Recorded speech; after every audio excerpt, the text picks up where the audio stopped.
નાથ આપણા દ્વારે વાળીનાથ મહાદેવના દિવ્ય દરબારમાં પ્રસ્થાપિત થનાર મહાશિવલિંગની શિવ શોભાયાત્રા કાંકરેજમાં 12 જ્યોતિર્લિંગ 4 ધામ યાત્રા પછી ચમત્કારિક શિવલિંગનું આગમન કાંકરેજની ધરા પર.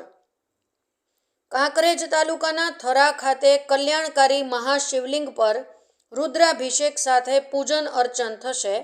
વિહોતર નાથ સાથે 18 આલમને દર્શનના લાભનો મહિમા. તરબ વાળીનાથ ધામમાં સ્થાપિત થનાર 500 કિલો વજનના મહાશિવલિંગની ભવ્ય શોભાયાત્રા શિવયાત્રા કાંકરેજ તાલુકાના થરા નગરમાં દર્શન. 12 જ્યોતિર્લિંગ અને 4 ધામ યાત્રા પૂર્ણ કરી રુદ્રાભિષેક બાદ પરત લેવાયેલ શિવલિંગને રથમાં મૂકી સમસ્ત માલધારી સહિત સનાતન સમાજના દર્શન અર્થે સમગ્ર ગુજરાતમાં ભ્રમણ કરાવાઈ રહ્યું છે.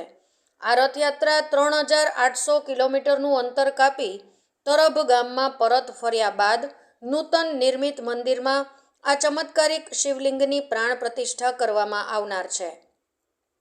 આજ રોજ થરા ખાતે આવી પહોંચનાર આ યાત્રામાં સાધુ સંતો ઉપરાંત માલધારી સમાજના અગ્રણીઓ ઉપરાંત અન્ય સમાજના આગેવાનો અને વિવિધ સંસ્થાઓ પણ આ શિવયાત્રા સાથે જોડાયા હતા.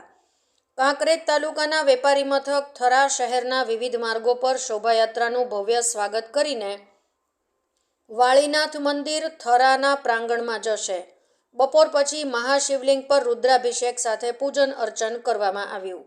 મહાશિવલિંગ શિવયાત્રા શોભાયાત્રામાં રબારી સમાજ તેમજ 18 આલમના લોકોને જોડાઈને વાળીનાથ ધામના મહંત જયરામગીરી મહારાજ સહિત તાલુકાના સ્થાનિક આગેવાનો દ્વારા રથયાત્રાનું ભવ્યાતિભવ્ય સ્વાગત કરવામાં આવ્યું. અહેવાલ ઓમપુરી ગોસ્વામી, બનાસકાંઠા સાથે ઇન્દ્રસિંહ વાઘેલા, ઉત્તર ગુજરાત, સ્પીડ ન્યૂઝ 17.